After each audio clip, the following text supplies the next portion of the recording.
ওল কচু বা এই সুড়ঙ্গের চাষের চেয়ে সহজ চাষ আর কিছুই নেই।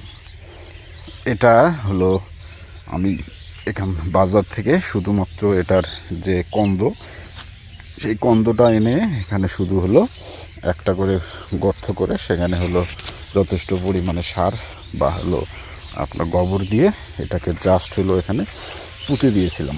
কাজ শেষ আমার। তখন থেকেই এই গাছগুলো এভাবেই হলো সঠিকভাবেই বেড়ে উঠে।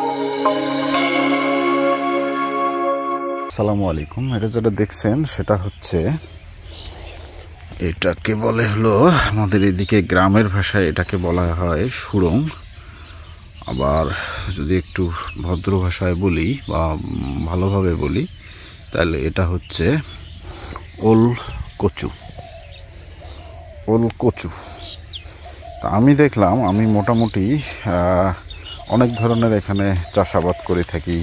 যেমন আমার এখানে বেগুন আছে, করলা আছে, টমেটো প্রায় 3-4 প্রকারের আছে, তারপরে আছে লাউ আছে, বেগুন আছে, শসা আছে, তারপরে সাম্মাম আছে, বাঁধাকপি আছে, ফুলকপি আছে। এরপরে আমার হচ্ছে এখানে বস্তায় আদা আছে। তা সবগুলোর চেয়ে আমি যেটা দেখলাম যে আমার মনে হয় যে এই হলো ওল কচু বা এই সুড়ঙ্গের চাষের চেয়ে সহজ চাষ আর কিছুই নেই। এটা হলো আমি এখান বাজার থেকে শুধুমাত্র এটার যে কন্দ, সেই কন্দটা এনে এখানে শুধু হলো একটা করে গর্ত করে সেখানে হলো যথেষ্ট পরিমাণে সার বা হলো আপনার গোবর দিয়ে এটাকে জাস্ট হলো এখানে পুঁতে দিয়েছিলাম। কাজ শেষ আমার।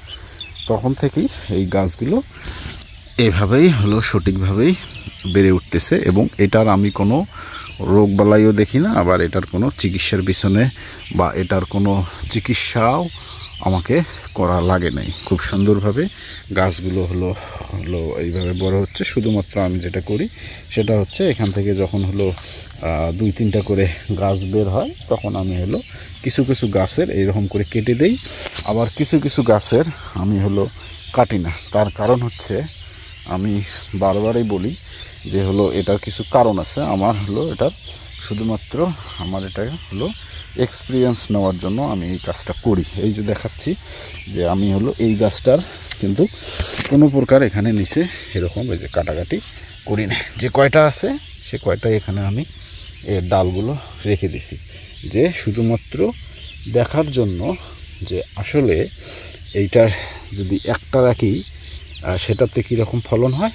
আবার যদি আমি এখান থেকে পুরাটাই যতগুলো বের হবে সবগুলোই যদি রেখে দেই তখন হলে এটার ফলনটা কি হবে। জাস্ট এইটা আমার হলো নিজে হলো বাস্তব দেখার জন্য এই কাজটা আমার করা, যে এখান থেকে আমি এটা এক্সপিরিয়েন্সটা নেব, নিয়ে পরবর্তী আমি যখন হলো এই ওল কচুগুলো চাষ করব তখন আমার সেক্ষেত্রে আমার চাষটা করা সুবিধা হবে। তো এই তো ঠিক আছে, এটার পরবর্তী আপডেট আমি আপনাদের মাঝে শেয়ার করবো ইনশাল্লাহ। তো সে পর্যন্ত ভালো থাকবেন। আসসালামু আলাইকুম।